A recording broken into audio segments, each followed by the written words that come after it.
Hola, soy Mirem, asesora de decoración e interiorismo en decoloriluz.com y te doy la bienvenida a su canal en YouTube. El tema de hoy es historia del mueble y te voy a explicar las características del mueble Luis XIV, un mueble que surgió durante el reinado del rey del mismo nombre. Este estilo de mueble abarca desde 1643 hasta 1715, teniendo su máximo esplendor desde 1665-1690. En esta época el mueble se ve abocado a lo que se llevaba en la corte, es decir, si el rey decía que ese era el mobiliario que se llevaba, con ese mueble se tenía que decorar las casas. Este mueble seguía más o menos la estructura del mueble anterior de la época Luis XIII, que vimos hace unas semanas, pero con una evolución considerable. En esta época además aparecen muchos muebles novedosos, que fueron el principio de muchos muebles actuales, y después, más adelante, te los voy a mostrar. Sobre la apariencia decorativa, puedo decirte que era un mueble muy trabajado, muy rico de materiales nobles, tanto de madera como hasta llegar al extremo de piedras semipreciosas y metales nobles como el oro y plata, muebles barnizados, pintados cuando no eran de oro o plata o pintados de rojo y verde, aunque también había muebles en marquetería y cada vez el tapizado era más confortable.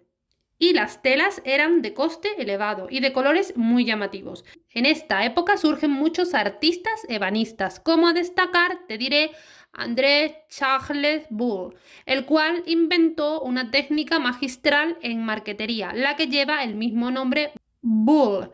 Paso a enseñarte los muebles más típicos de la época Luis XIV.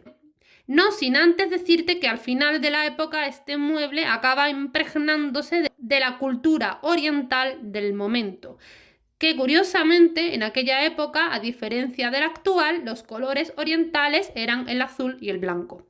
Si esta información te parece interesante y quieres ampliarla, ya sabes, visita el post publicado en la web. Te dejo el enlace en la descripción del vídeo. Empiezo a mostrarte los muebles típicos de la época Luis XIV. Los asientos. Curiosamente, la silla pierde popularidad y gana el sillón, y lo más extendido fue el escabel o taburete. Como curiosidad, te muestro en pantalla el primer sillón orejero.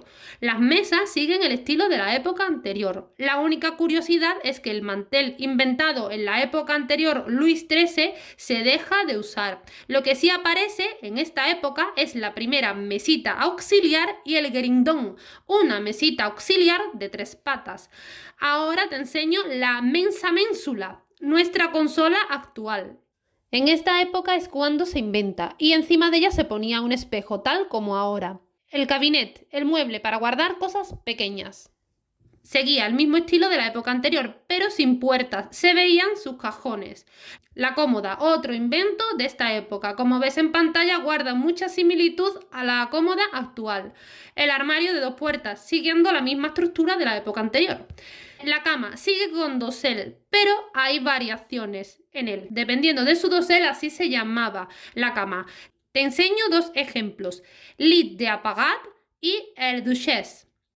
Seguimos. Ahora un lit de reposo, nuestra actual chaiselong y el escritorio, también invento de la época. Como ves, muchos muebles actuales parten de este estilo. En la descripción del vídeo te dejo el enlace para ampliar la información. Darte las gracias por ver hasta el final, gracias por tu like si le das y por suscribirte ahora si es que aún no lo estás. Muchas gracias, te espero en la web.